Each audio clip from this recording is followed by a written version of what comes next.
Habló aún el Señor a Moisés diciendo: ordena a Aarón y a sus hijos, diciendo: esta es la ley del holocausto. Es holocausto porque se quema sobre el altar toda la noche hasta la mañana, y el fuego del altar arderá en él. El sacerdote se pondrá su vestimenta de lino, y se vestirá pañetes de lino sobre su carne. Y cuando el fuego hubiere consumido el holocausto, apartará él las cenizas de sobre el altar, y las pondrá junto al altar. Después se desnudará de sus vestimentas, y se pondrá otras vestiduras, y sacará las cenizas fuera del campamento al lugar limpio. Y el fuego encendido sobre el altar no ha de apagarse, sino que el sacerdote pondrá en él leña cada mañana, y acomodará sobre él el holocausto, y quemará sobre él los sebos de las paces. El fuego ha de arder continuamente en el altar, no se apagará. Amén. Ya vamos a descifrar este pasaje, ¿sí? No se asusten. Vamos a desmenuzarlo un poquito. Si trajeron algo para anotar, yo les sugeriría que anoten, porque el Señor nos va a hablar cosas muy prácticas para nuestras vidas en este pasaje. Amén. Quiero que miremos la primer palabra del versículo 9.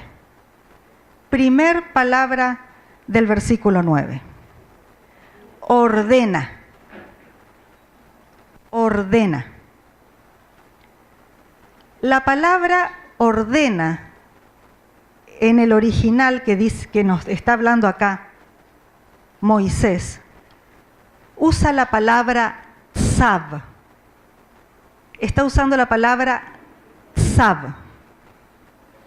Y yo quiero que atiendan bien a esto, porque esta palabra que va a usar acá, aunque a usted le parezca que en muchas partes de la Torá el Señor dice ordenarás, mandarás, y parece como que fuera todo sinónimo, no lo es. Esta palabra, tzav, se usa solamente 7 veces en la Torá. Y ahora vamos a ver cuál es la implicancia de esta palabra. La palabra tzav, ordena o manda, es una palabra imperativa, una palabra que requiere urgencia y rapidez. Cuando Dios está usando esta palabra, ordena, tzav, Él nos está dando como una pista de que es algo que lo tenemos que hacer rápido y de manera urgente. Hay otra palabra, como yo les dije, hay palabras similares a esta. Por ejemplo, no les voy a pedir que busquen, solamente les voy a leer, si quieren tomar nota.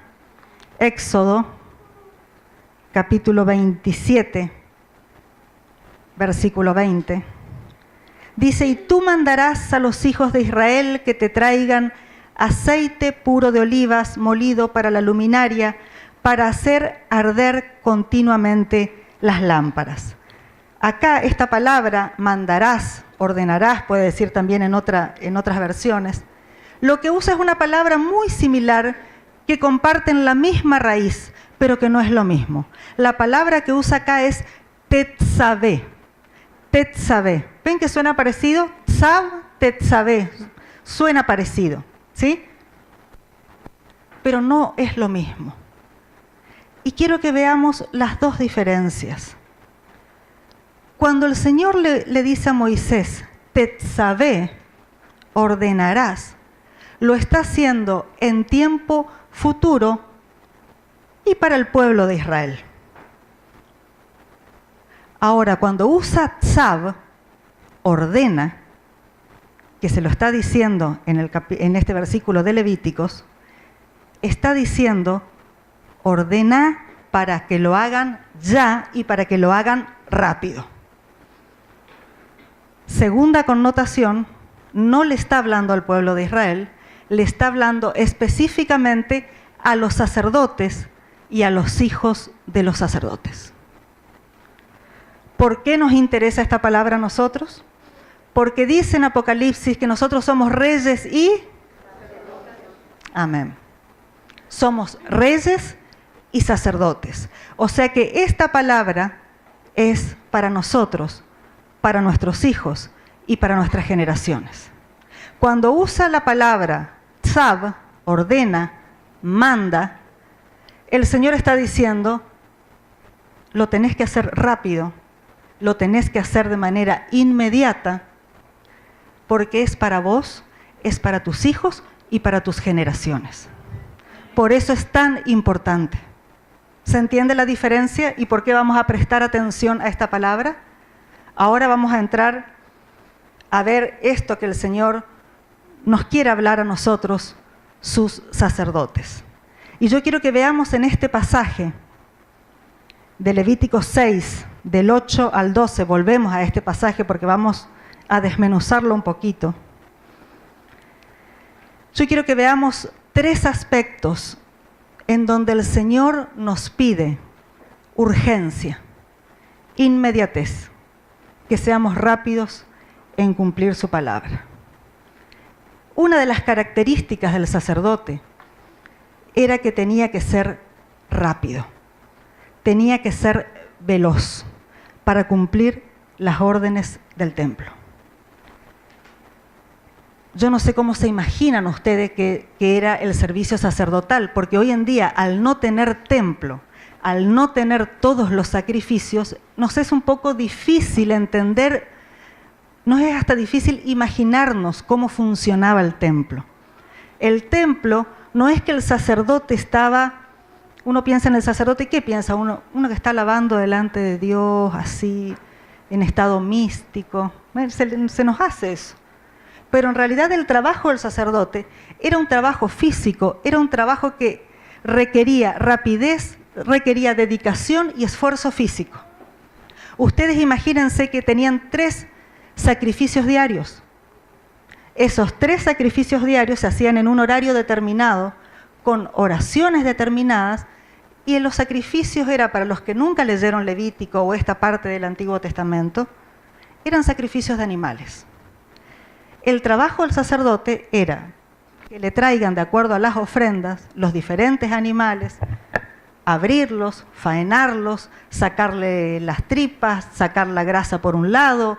Era un trabajo duro, hermanos. Muy duro. Usted imagínese el trabajo hoy en día de un carnicero de frigorífico y que además tenía que cumplir muchos ritos que le exigía la palabra y además tenía que hacer muchas oraciones y además cánticos mientras cortaban, descuartizaban, sacaban las tripas, lo ponían arriba del altar y lo quemaban. Eso era el servicio sacerdotal.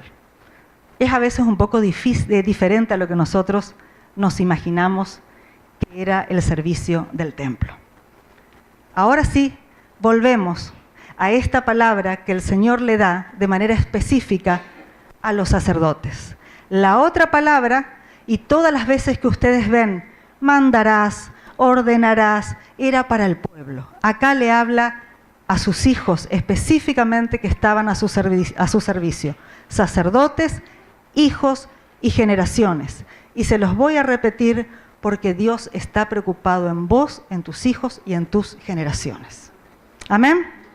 El primer aspecto donde el Señor nos pide rapidez y urgencia es en el área económica. Y quiero que lean conmigo el versículo 9. Y ya vamos a entender por qué yo estoy diciendo que el área económica es el primer aspecto que el Señor nos pide. Manda u ordena a Aarón y a sus hijos diciendo: esta es la ley del holocausto. Es holocausto porque se quema sobre el altar toda la noche hasta la mañana y el fuego del altar arderá en él. En el original, la parte donde dice la ley del holocausto, dice Torat Aolá. Está hablando del sacrificio de la ascensión o el sacrificio que sube. ¿Y qué tiene esto que ver? ¿Qué tiene que ver esto? Se los voy a explicar. Si alguna vez leyeron el libro de Levíticos, habrán leído que hay un montón de sacrificios diferentes a lo largo del libro. Que les vuelvo a repetir, como ya no los tenemos, nos es muy difícil sacar una enseñanza para nuestra vida hoy, porque nos es difícil entender qué era lo que pasaba y qué era lo que estaban haciendo los sacerdotes en ese momento. Si yo miro así un poquito nomás ahí atrás, van a ver que dice ofrendas y primicias, estoy leyendo los titulitos, ofrendas de sacrificios de paz, sacrificios por los pecados involuntarios, el sacrificio de los pecados por el pueblo, el sacrificio por los pecados de un príncipe, el sacrificio por los pecados de cualquier persona, el sacrificio por los pecados ocultos, el sacrificio por el sacrilegio, sacrificio por los pecados de ignorancia. Todos esos son titulitos que están ahí hasta llegar al capítulo 6, nada más.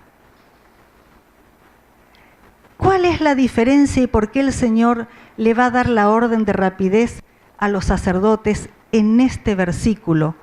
¿Y por qué cuando le dice, cuando te toque hacer el sacrificio de la ascensión, vas a ser rápido? Si ustedes recuerdan, los sacerdotes tenían una prohibición. No podían dedicarse a ninguna actividad fuera del templo. O sea, económicamente, ellos dependían de su trabajo en el templo. Ellos no podían hacer nada. Por otro lado, había turnos de sacerdotes. Los levitas eran una tribu que, como toda tribu, se va multiplicando, va creciendo, van siendo más. Entonces te iban tocando los diferentes turnos. Había veces, ya cuando eran muchos, que a una familia sacerdotal le tocaba una vez al año servir en el templo y comer de eso y vivir de eso. Cuando crecían más, tal vez le tocaba cada año y medio. ¿Y qué pasaba con esta ofrenda de la ascensión? Esta ofrenda de la ascensión era la ofrenda donde al sacerdote le tocaba lo más mínimo. Solamente podían tomar para ellos la piel del animal. Todo lo demás se quemaba en el altar. ¿Qué significaba esto para el sacerdote? Significaba una pérdida económica. Vos imaginate que vos estás esperando todo el año para que te toque tu parte y con eso vivís, y vienen y te dicen, anda que te tocó la ofrenda de la ascensión. Vos sabés que fuiste. Hasta el próximo año, a vos no te van a cerrar los números. Ese año fue un mal año para vos. Entonces el Señor, que al Señor le importa mucho cómo está tu economía, le dice al sacerdote, y lo primero que le dice, cuando te toque hacer esa ofrenda que vas a tener pérdida económica para vos y tu familia, tus hijos y tus generaciones, vas a ser rápido, vas a ser urgente, no te vas a dormir en los laureles cuando a vos te toque tener que hacer ese sacrificio. En el comentario de Rashi, un gran maestro que analiza la Torá, dice Rabbi Shimon que tenemos que ser muy rápidos en cumplir la palabra de Dios cuando estamos con faltante en el bolsillo. Cuando no nos está quedando la plata en el bolsillo como te debe quedar, tenés que ser rápido. No te podés dormir, porque no solo estás vos, sino están tus hijos y tus generaciones. ¿Se está entendiendo cómo vamos llegando a esto? El pastor Tino Di Domenico decía algo que a mí me causaba mucha gracia cuando estábamos allá en Italia. porque terminaba la prédica y decía, después de la mística viene la mástica. Y nos íbamos todos a comer pasta a un restaurante. La mística y la mástica van juntos. Nosotros tenemos la tendencia a veces de quedarnos en la mística, pero la mástica a Dios también le importa. Por eso el Señor le da esta orden a los sacerdotes. Primer aspecto de un sacerdote donde el Señor te pide, esto es inmediato para vos y para tu casa. Si estás con una pérdida económica, tenés que ser rápido. No pierdas tiempo en aquello que no te está rindiendo económicamente. No te cierran los números, bueno, apúrate. Hacelo rápido porque tenés que ir a buscar un trabajo de horas extras. ¿Se entiende, hermanos? Y acá yo quiero detenerme un poquito en este punto, porque es algo que me interesa mucho para los jóvenes, para los que somos padres de jóvenes y para los que son abuelos de jóvenes. O sea, para todos. Escuchaba el otro día de que en Estados Unidos, en una ciudad, no sé si conocen esta empresa Uber de taxis diferenciados, bueno, creo, si no me equivoco, creo que es en Pensilvania, ya sacó el primer servicio de taxis no tripulados. Servicio de taxis no tripulados. Ya está funcionando. En Rusia, creo que en 3 años más, van a sacar los taxis no tripulados flotantes, o sea, aéreos. Y yo me voy a sentir como que estoy en el dibujito de los supersónicos. No sé si ustedes se acuerdan, ustedes ya los que somos de cierta edad, los supersónicos, que era una cosa maravillosa, cómo iba la familia ahí por la ciudad. Muy pronto vamos a llegar a eso. Muy pronto vamos a llegar a eso. Si quieren algo más cómico, ¿vieron? ¿Y dónde está el piloto? Ya se están hablando de aviones no tripulados, porque dicen que son más seguros, porque estadísticamente el 90% de los accidentes aéreos es por falla humana y no por falla mecánica.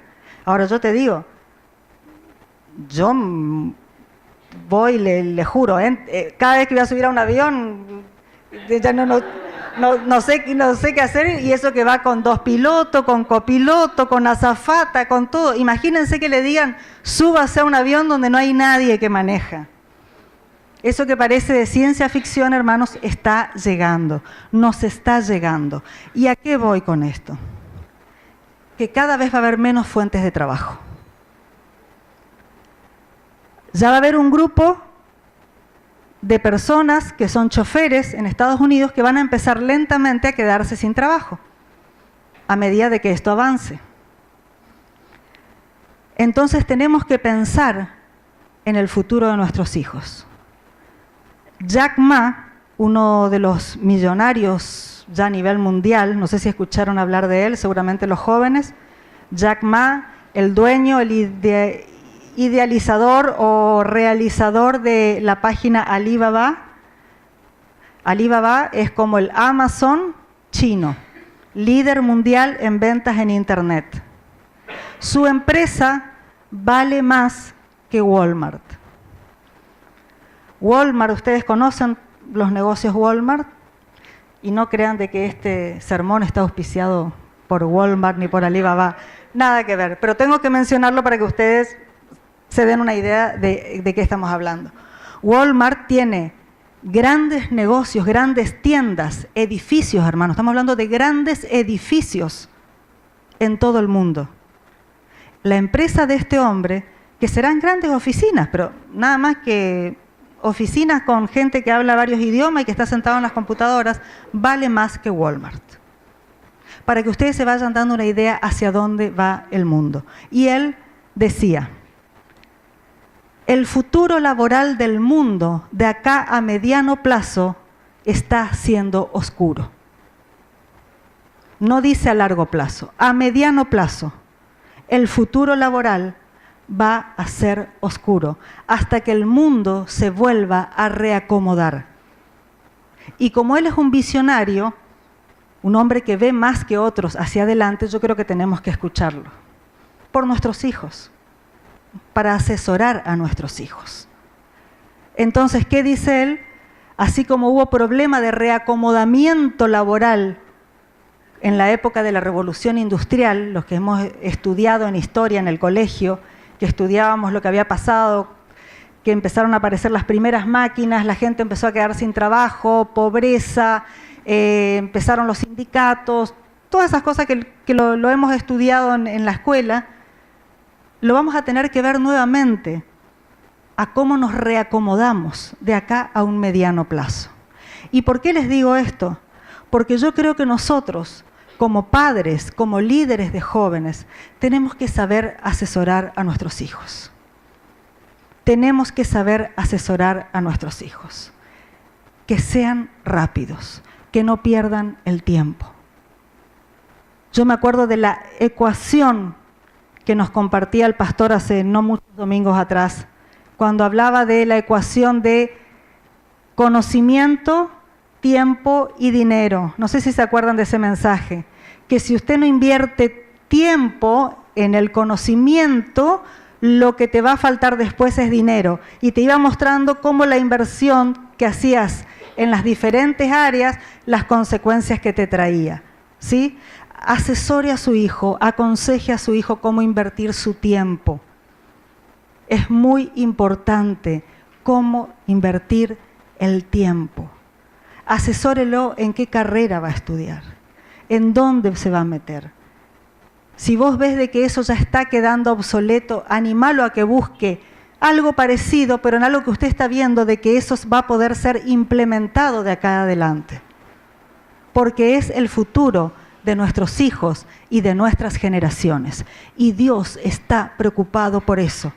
Por eso el Señor le dijo al sacerdote, en esto que te va a generar una pérdida económica, tenés que ser rápido. Tenés que ser rápido, no te duermas. A Dios le interesa. Y si bien Dios no hace acepción de personas, yo quiero decirte que el Señor no es comunista. A unos les va bien, a otros les va mal económicamente. Dios no te promete de que a todos les va a ir bien económicamente. Depende de lo que trabajes, depende de lo que estudies, depende del camino que vos te abras. Te vuelvo a repetir porque a veces nos confundimos. Y cuando me va mal y al otro hermano le va bien, es como que ¿por qué Dios a mí no me bendice y al otro sí? No, hermano, Dios no es comunista. Él no hace acepción de personas. Pero Él no dijo de que íbamos a ganar todos igual y de que todos íbamos a tener la misma casa, el mismo auto y el mismo color de cartera como era en Rusia en la época del comunismo. No es así. El Señor te da oportunidad, el Señor te dice cómo invertir tu tiempo, vos tenés que invertir tu tiempo y vas a tener la cosecha de acuerdo a lo que sembraste. Por eso el Señor, cuando en un momento le cuestionan el tema, ¿se acuerdan cuando María viene y rompe ese frasco de alabastro tan caro que rompe el perfume a los pies del Señor? El valor de ese perfume, ¿por qué le cuestionan unos de sus discípulos? Porque ese perfume valía el salario de un año de una persona. Y María viene y le entrega esa ofrenda al Señor. Y le dicen, pero maestro, ¿no se podía vender esto y darlo a los pobres? Y el Señor le dio una respuesta fuertísima. Le dijo, siempre van a tener pobres con ustedes. Siempre van a tener pobres con ustedes. No les dijo, de acá en adelante van a venir los apóstoles y todos vamos a ser iguales. Por eso les digo, el Señor no hace acepción de personas, pero no es comunista. Amén. Vamos a ver el segundo aspecto donde el Señor nos pide que seamos rápidos. Vamos a leer el versículo 10 y 11. El sacerdote se pondrá su vestimenta de lino y se vestirá pañetes de lino sobre su carne, y cuando el fuego hubiere consumido el holocausto, apartará él las cenizas de sobre el altar y las pondrá junto al altar. Después se desnudará de sus vestimentas y se pondrá otras vestiduras y sacará las cenizas fuera del campamento al lugar limpio. El segundo aspecto donde Dios nos pide que seamos rápidos y urgentes en cumplir su palabra es en nuestras vestiduras. Y acá quiero que veamos dos aspectos de nuestras vestiduras. Por un lado, todos tenemos este concepto que si yo les digo, ¿no? También vamos a volver a Apocalipsis, que la novia del Señor dice que estaba vestida de lino fino, blanco y resplandeciente. ¿A qué hace referencia? ¿Usted a qué le suena eso? La novia, pureza, muy bien. Santidad. Ahí está. Santidad. El segundo punto donde Dios nos pide a nosotros que seamos rápidos es en mantener nuestra santidad. Mantengamos nuestra santidad. ¿Qué te quiero decir con esto? Que si tenés alguna tentación que está llamando a tu puerta, sé rápido en huir de la tentación. Huí de la tentación. Y para esto el Señor te dice, tenés que ser rápido, porque si no tus vestidos se van a manchar.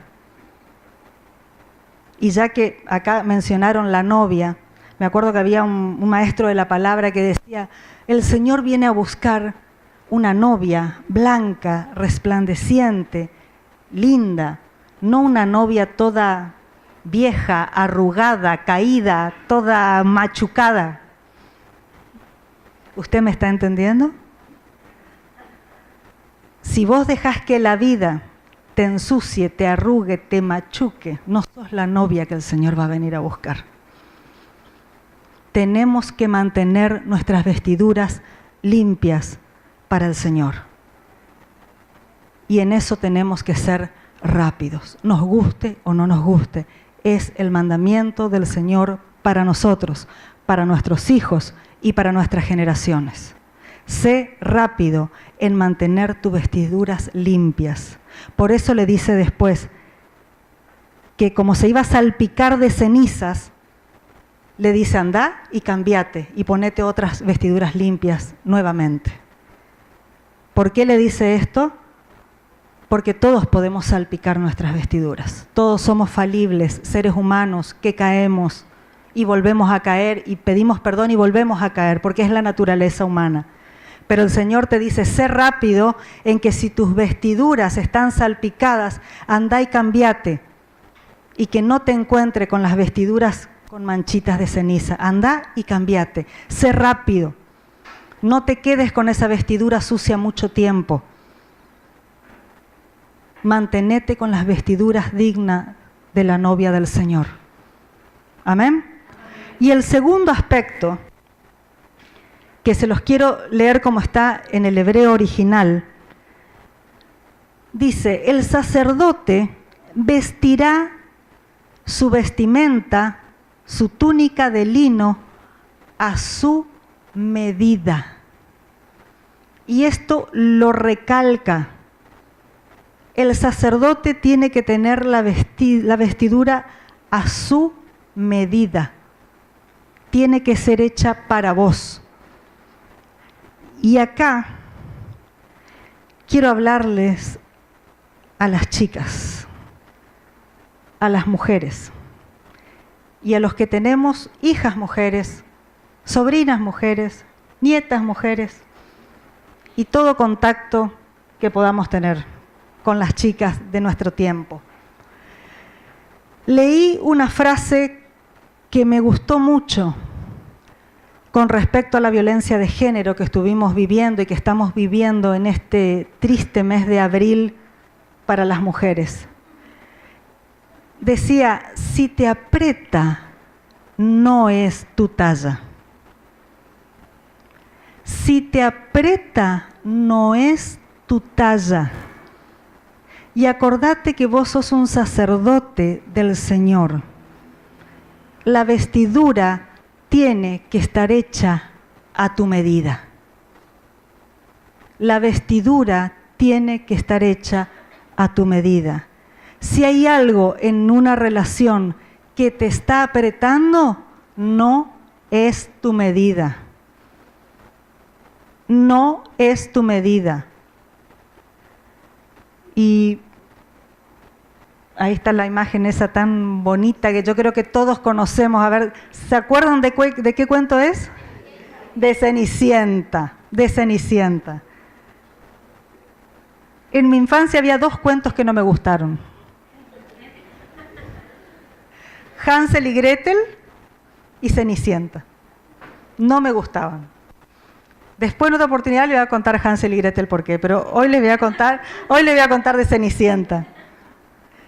Yo me acuerdo que ahora ya le ambientaron, ya no volví a leer en los nuevos cuentos de Cenicienta, ya creo que ya no está como lo leíamos tan crudamente nosotros cuando éramos chicos. Y antes de contarles eso, les voy a decir algo. Ustedes saben que los cuentos infantiles fueron escritos por adultos, y por adultos que querían dar un mensaje a la gente de su época. La mayoría de los cuentos infantiles son protestas contra algo que se lo hacía de manera encubierta, para que se lo pueda tener en la casa, para adoctrinar a los chicos. Uno de los ejemplos clásicos de esto es Blancanieves y los 7 enanitos. ¿Qué era Blancanieves y los 7 enanitos? Era la denuncia al trabajo infantil en las minas. Por eso los enanitos que van a trabajar en las minas. En realidad era una denuncia con lo que se estaba haciendo en la Europa de ese siglo, de esa época, donde mandaban a los niños a trabajar y morían en las minas los niños. Eso era una denuncia social. Por eso les digo de que ahora, para que ustedes tengan una idea, hoy en día ya no volví a ver la Cenicienta que yo leía en mi época. Pero en la Cenicienta que yo leía, ¿por qué no me gustaba? Porque decía que el zapatito que lo perdió Cenicienta, la hermanastra, cuando iba el enviado del príncipe a querer ponerle el zapato de cristal y no les entraba, ¿qué es lo que hacían las hermanastras? Decía que una, que ahí está eso, se cortaba el talón, la otra se cortaba el dedo para que le entre el zapato. Vos no te tenés que cortar nada si algo es para vos, hermano. Si el zapato es para vos, te tiene que entrar exacto. Te tiene que entrar bien. Y nosotras las mujeres sabemos de esto. Porque cuando vemos una oferta, tratamos que nos entre el zapato.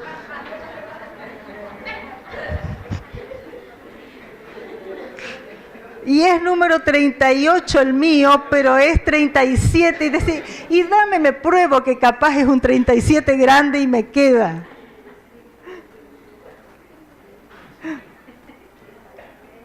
No por algo el de Cenicienta escribió eso. Hermano querido, si no te entra el zapato, no es para vos. La vestidura tiene que estar hecha a la medida del sacerdote. El zapato le tenía que entrar a la dueña del zapato y le tenía que calzar bien. Esto se aplica a las relaciones, se aplica al ministerio, se aplica al trabajo, se aplica a las relaciones. Si hay algo que no está a tu medida, considéralo, y si tenés que cambiar de zapato, cambiate de zapato. Con esto no estoy diciendo en el caso laboral, porque hay muchos que, ay, no sabes la presión, cómo me exigen que llegue a horario y que me quede hasta un poquito más tarde. No, no estamos hablando de eso. Todo trabajo tiene su presión, toda relación tiene su presión. Porque tampoco vamos a andar cambiando de marido o de mujer porque me aprieta un poco. No, no se trata de eso. Las presiones hay que aguantarlas, ¿sí? Pero cuando vos tenés que cortarte una parte de vos para que eso se ajuste a tu vida, ahí no es de Dios. Cuando vos tenés que perder una parte tuya para que te entre ese zapato, el Señor no te apoya, hermano. Si vos tenés que dejar de ser vos para estar con alguien, no es de Dios. No es de Dios. Pasa lo mismo con los trabajos. Si hay un ministerio que te está apretando demasiado, orá, pregúntale al Señor. En todos los casos donde vos sientas ese apriete, y se acuerdan que cuando hablamos una vez de la angustia, decíamos, ¿qué es la angustia? Es esa opresión en el pecho. Si hay algo que te angustia, entregáselo al Señor y sé rápido. No te quedes con esa angustia, no te quedes con ese zapato que te está sacando ampollas y ya no sabes cómo caminar, porque la vestidura del sacerdote tiene que ser a su medida. ¿Amén? Amén. Y el tercer punto, y acá con este vamos a concluir, versículos 12 y 13. Y el fuego encendido sobre el altar no ha de apagarse, sino que el sacerdote pondrá en él leña cada mañana y acomodará sobre él el holocausto y quemará sobre él los cebos de las paces. El fuego ha de arder continuamente en el altar, no se apagará. El tercer aspecto donde el Señor nos pide que seamos rápidos es en mantener encendido el fuego. Si vos estás sintiendo que tu relación con Dios, tu fuego interior se está apagando, sé rápido en ir a buscar leña para encender ese fuego. Una vez que tu fuego interior se apaga, cuesta mucho volver a prender ese fuego. No te dejes estar, sé rápido, trabaja con urgencia cuando ves que la llama de tu espíritu empieza a desvanecerse. Les vuelvo a decir, el trabajo de los sacerdotes no era un trabajo fácil. Fíjense que dice que tenía que poner la leña cada mañana. No solamente tenían que abrir el animal, tenían que sacarle por un lado las tripas, la grasa por el otro, quemar una cosa acá, quemar otra. Tenían que ir al bosque a cortar la leña. Era un trabajo duro ser sacerdote. Por eso el Señor le decía, no te puedes dedicar a otra cosa porque tenían que estar ahí con eso. Y tal vez sea duro cada mañana llevar tu leña delante del altar del Señor. Pero yo te animo a que te tomes un rato cada mañana y que te vayas a la presencia del Señor. Así tengas que decir, listo, yo me levanto muy temprano para ir a trabajar, me voy a levantar un ratito antes. ¿Es sacrificado? Sí, es sacrificado. Pero acordate que el sacerdote tenía que ir a buscar la leña al bosque para que el fuego esté encendido y que no se apague. Tomate ese tiempo a la mañana para buscar al Señor, para mantener tu fuego encendido. Acordate que esto es una orden que el Señor le da a Moisés para Aarón y para sus hijos y para sus generaciones. Nosotros somos sus sacerdotes. El Señor nos pide inmediatez, urgencia en responder a nuestra área económica, sobre todo si nos está faltando el dinero, por nosotros, por nuestros hijos y nuestras generaciones, en mantener nuestras vestiduras limpias y de paso fijarnos que nuestra vestidura sea a nuestra medida en todas las áreas. Y lo tercero, tenemos que ser rápidos para mantener nuestro fuego siempre ardiente para el Señor. Amén.